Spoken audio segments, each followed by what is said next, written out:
अस्सलाम वालेकुम वरहमतुल्लाहि वबरकातुहू। इकबाल हो दाम हूँ, मैं हूँ मुनीर शाह। आप देख रहे हैं पसे पर्दा सच ऑफिशियल।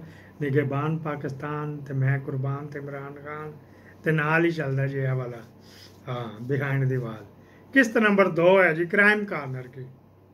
कहाँ चलेगी जी? बेटे को खोल दी थी सीमेंट की एजेंसी, खोल दिया वहाँ जो पाक पाक करके, पाक सीमेंट का क्या था, चिराट और झील पाक, पता नहीं कौन कौन सी थी। कैश पे उठाता था, मुंह मुंह बोले रेट आप ये देता था, वो नहीं देते थे कि सठा दी बोरी ले आई था। ये कहता है जी आ जाओ बात करो, 52 दी चुकांगा, पहुंच तुसी देनी जे, मिसाल दे रहा हूँ। तो ये पहुंचा दो, वो कहते चल नकद आ रहे यार, फिर ये लो पकड़ो। बड़े बड़े वो तो 22 से ग्रेड से रिटायर हुआ हुआ था। इनको मिल गया, अब क्राइम करने शुरू हो गए, इनको मिल गए ठग, ये सैफुल मलूक होकर।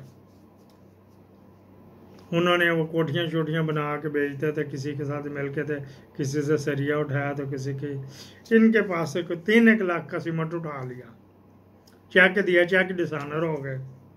फिर ये पीछे पीछे फिरता रहा, सिलसिला चलता रहा।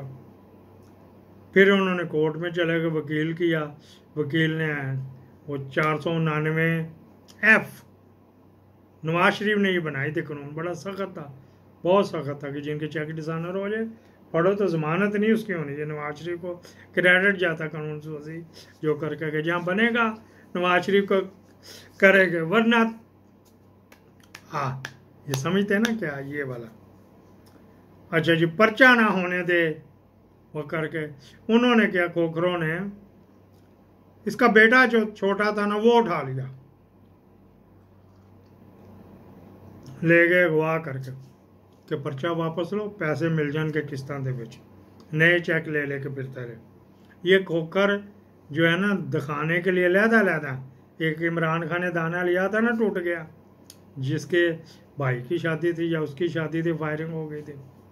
इनके बड़ा मशहूर दुश्मनी थी, बुच्छो, बुच्छी या बुच्छो कहते थे, बुशरा खोकर, आपस में ही 15-15-20 कत्ल किए हुए। इनमें से एक दाना मेरा बड़ा जिगर जानता, बहुत इज्जत करता था, मुंशी साहब, शाह साहब, मुंशी साहब, शाह साहब। उसका टोके का काम है, टोके पट्ठे बेचता, लेकिन होल सेल का। सारा लाहौर में जो पट्ठे आने हैं ना, सुक्का या गिल्ला, तो वो किंग कॉन्ग था, उससे रेट पूछते थे खोकर साहब।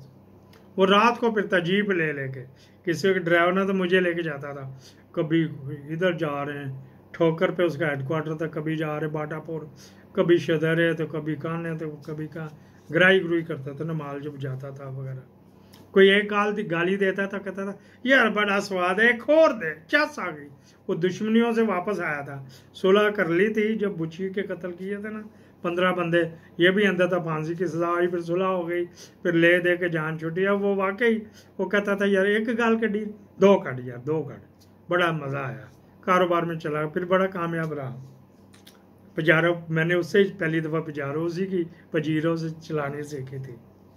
खैर ये इन्होंने बात किधर से किधर चली गई, अपना तो लोचा तो तलना ही होता ना,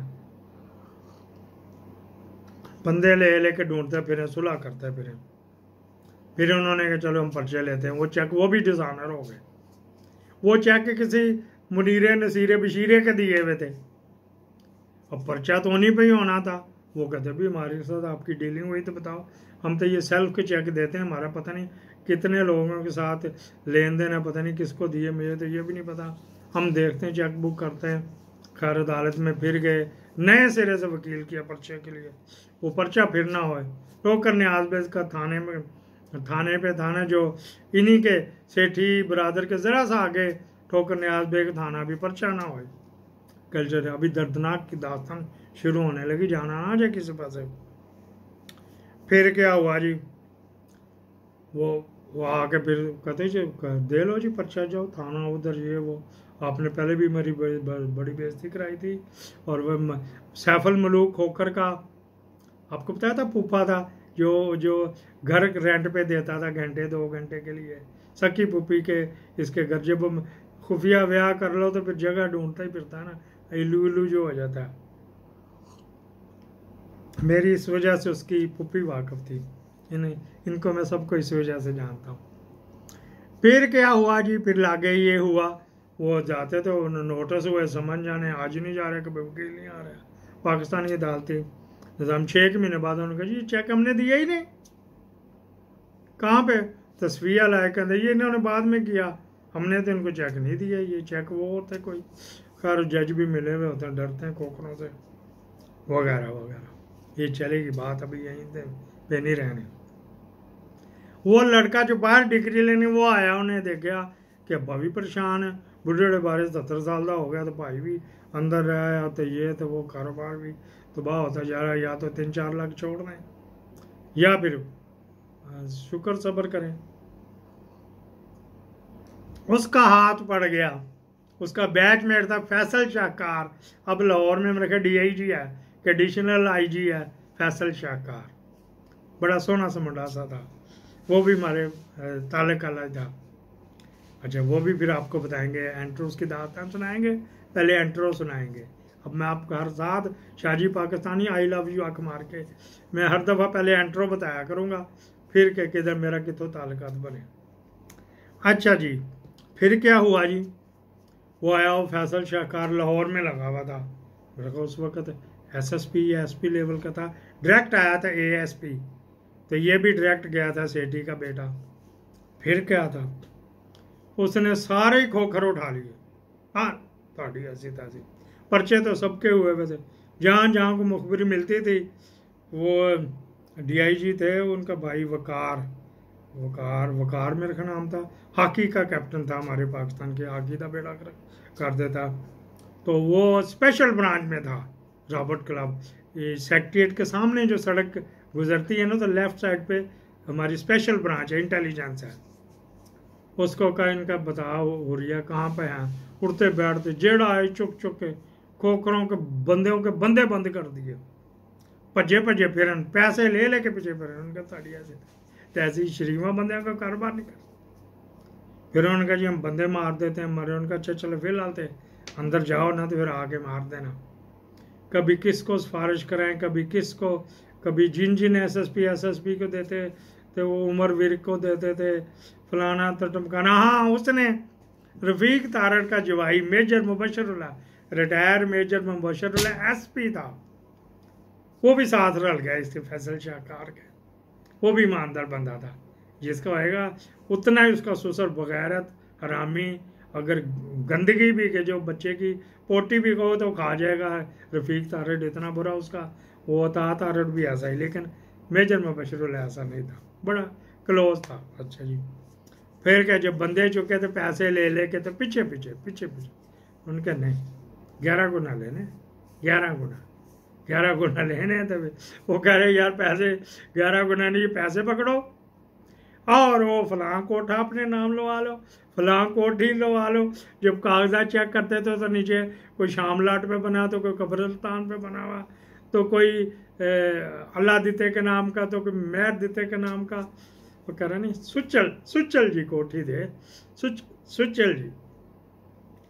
वो फिर उससे सुचल जी कोठी, जहाँ पे अब इसका डेरा आया था ना बुजदार के दौर में, सैफुल मुलूक खोखर का, कहते ना हर क्या फिरौन के लिए मूसा पैदा हुआ, वो तो ये मूसा आया था। कोठी भी इनके नाम लगवाई और कहा कि पैसे कैश वसूल कर लिए। रजिस्ट्रार के पास गए, जो तहसीलदार गिरदावर पटवारी सारे गवाही भी उन्हीं के ही लगवाते रहे, खोखरों के। मैंने खुद देखा था कि फैसल शाहकार के एक ही वो सरकारी मौजर होता था, और इनके पास भी ऐसा नहीं, तो वो बड़ी बड़ी गन्ने लेके आते थे। यहाँ से जो जे ब्लॉक से सड़क जाती है ना परे को वापडा टाउन शौकत खानम को, उधर से गुजरते थे, तो इनके कब्जे जे ब्लॉक आता ही कब्जा, जुडिशल कॉलोनी भी तो बुलाना, H3 भी, तो H1 भी घोड़े की जगह, H3 ज्यादा ये जुलजना के नाम का शियों ने लगाया हुआ, इमाम हुसैन के घोड़े के नाम का, बिक गया जी सारा, सिर्फ एक इमाम बाड़ा होते है जी। अच्छा जी, फिर क्या हुआ जी, वो कोठी अपने नाम करवाई इन्होंने, फिर सेठी साहब करे हम तो वहाँ डर की वजह से रहते नहीं, मुसीबत ही ना पड़ जाए वगैरह वगैरह। फैसल शाहकार वहाँ पे रहा 3-4-5 महीने रहा। आहो समझते गए कि रात की ड्यूटी उधर होती थी ना, आ जाते थे मुद्दे के वर्गे, शबाज शरीफ वर्गे, और भी बड़े हो जाते थे वगैरह वगैरह। फिर उन्होंने कहा जी यार हम शरीफ बंदे हैं तो कश्मीरी हो गए थे, दलेर कितने हो गए, 75 साल से अपना मुल्क ना आज़ाद करा लेते थे।